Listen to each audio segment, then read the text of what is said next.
100년 전 조선의 여성들은 이것 때문에 목숨까지 걸었다는 사실 알고 계셨나요? 과연 이것은 무엇이었을까요? 단순히 짧게 자른 머리 모양이나 서양식 옷차림 때문에 그토록 격렬한 반대에 부딪혔을까요? 아닙니다.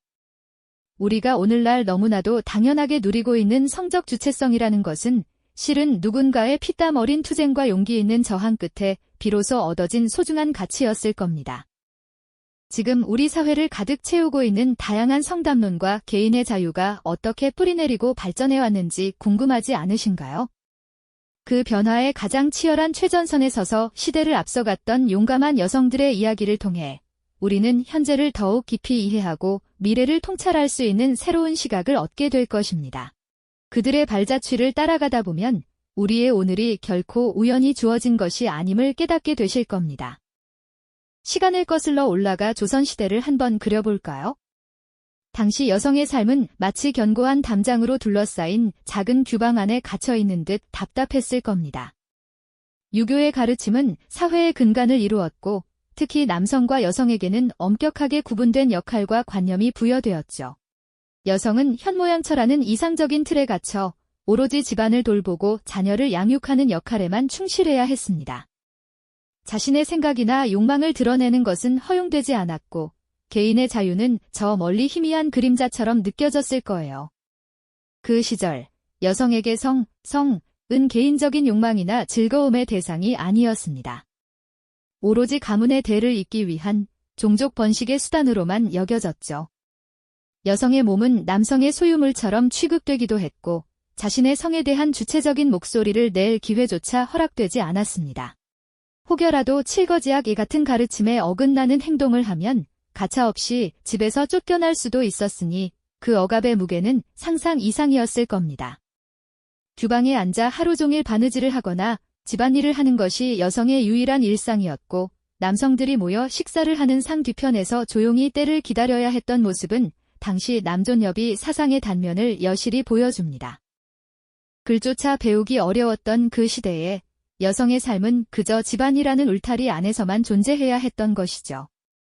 하지만 영원히 변치 않을 것 같던 견고한 전통의 벽에도 서서히 균열이 가기 시작했습니다. 개화기와 일제강점기를 거치면서 서구의 문물과 새로운 사상들이 물밀듯이 조선 땅에 들어오기 시작했으니까요. 근대적인 교육을 받을 기회가 주어지면서 일부 용기 있는 여성들은 새로운 지식과 세계관에 눈을 뜨게 됩니다. 마치 굳게 닫힌 문틈으로 새어들어온 한 줄기 빛처럼 말이죠. 이들은 전통적인 여성상과는 전혀 다른 새로운 시대의 아이콘인 신여성으로 당당하게 모습을 드러냅니다. 경성거리에 짧은 단발머리를 하고 서양식 양장을 차려입은 여성들이 거침없이 걷는 모습은 당시 전통 한복을 입은 사람들에게는 신선한 충격이자 동시에 경악의 대상이었을 겁니다. 이들은 단순히 겉모습만 바꾼 것이 아니었습니다. 여성계와 같은 잡지나 신문에 계몽적인 글을 쓰고 학교에서 남녀가 함께 서양식 교육을 받으며 심지어는 커피숍이나 다방에서 자유롭게 대화하고 토론하는 모습을 보여주었죠.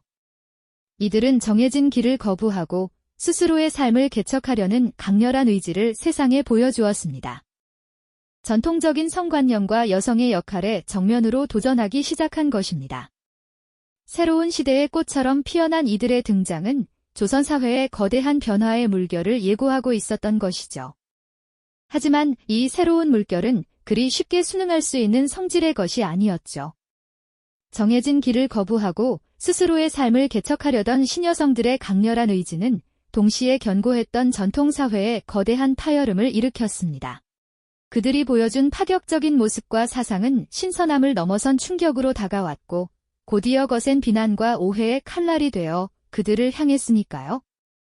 마치 거울을 보고 충격을 받은 듯 전통적인 가치관을 가진 이들은 신여성들을 이해하기보다는 비난하기에 바빴습니다. 짧은 단발머리와 서양식 양복, 그리고 자유로운 연애관을 주장하는 신여성들의 등장은 당시 보수적인 사회에 엄청난 파장을 일으켰습니다. 사람들은 그들을 타락한 여성으로 낙인 찍기 시작했죠.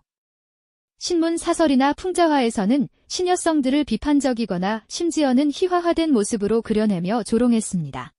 마치 새로운 문물을 받아들이는 것이 곧 모든 질서를 무너뜨리는 행위인 양, 그들의 용감한 시도는 사회적 편견의 벽에 부딪혀야만 했습니다. 단순히 겉모습만이 아니라 여성이 자신의 배우자를 스스로 선택하고 결혼 제도에 얽매이지 않으려 했던 자유연애 사상은 당시로서는 상상조차 할 수 없는 파격이었으니까요. 신여성들이 꿈꿨던 자유연애는 단순한 쾌락 추구가 아니었습니다. 그것은 여성도 남성과 동등하게 사랑을 선택할 권리가 있다는 인간으로서의 존엄을 되찾으려는 치열한 투쟁의 결과였죠. 하지만 사회는 그들의 진정한 의도보다는 겉으로 드러난 현상만을 보고 비난하기에 급급했습니다. 전통적 가치관에 젖어있던 대중들은 신여성들의 새로운 시도를 기득권에 대한 도전이자 기존 질서에 대한 위협으로 받아들였던 것입니다. 결국 많은 신여성들은 자유연애 이후 사회적 편견과 경제적 어려움 속에서 고독한 뒷모습을 보여야만 했습니다. 경제적 독립을 꿈꿨지만 녹록지 않은 현실에 좌절하고 개인의 자유와 사회적 책무 사이에서 번민하며 깊은 심리적 갈등을 겪기도 했죠. 이들의 삶은 마치 험난한 파도 속을 홀로 헤쳐나가는 작은 배와 같았습니다.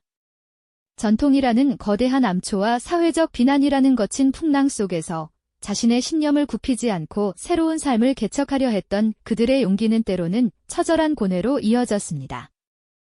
한 신여성이 모든 사회적 편견에 맞서 자신의 주체적인 삶을 선택하는 상징적인 순간들은 당시 여성들이 얼마나 큰 용기를 내야 했는지 우리에게 생생하게 보여주는 듯합니다.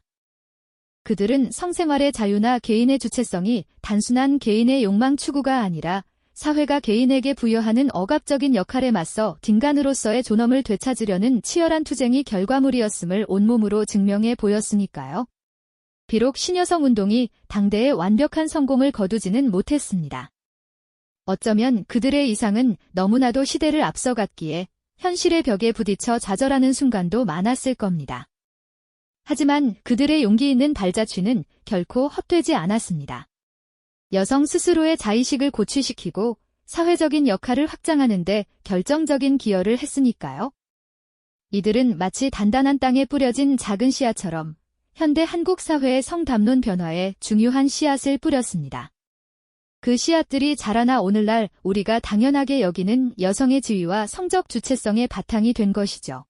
시간이 흘러 현대사회에서 당당하게 자신의 삶을 개척하고 사회활동에 참여하는 수많은 여성들의 모습은 어쩌면 100년 전 신여성들이 그토록 꿈꾸었던 미래가 아닐까요? 그들이 남긴 문학 작품이나 회고록, 그리고 초상화 속에서 우리는 시대를 앞서간 그들의 용기와 지혜를 엿볼 수 있습니다. 신여성들은 단순히 과거의 인물이 아니라 현대 여성운동의 시초로서 끊임없이 재평가되며 우리에게 많은 영감을 주고 있습니다. 오늘날 성평등을 향한 다양한 목소리와 움직임 속에서 우리는 신여성들이 남긴 위대한 유산을 다시금 떠올리게 됩니다. 오늘날 우리가 누리는 성적 자유와 개인의 주체성은 사실 100년 전 수많은 신여성들의 용기와 희생 위에 세워진 소중한 가치입니다. 그들의 이야기는 단지 과거의 기록이 아니라 여전히 변화를 요구하는 우리 사회에 던지는 중요한 질문이죠. 다음 영상에서는 이처럼 시대를 앞서간 인물들이 겪었던 또 다른 형태의 자유를 향한 투쟁에 대해 더 깊이 알아보는 시간을 갖겠습니다. 이 영상이 도움이 되셨다면 좋아요와 구독 부탁드립니다. 여러분의 응원이 제게 큰 힘이 됩니다. 다음 영상에서도 더 유용한 정보를 공유하겠습니다. 감사합니다.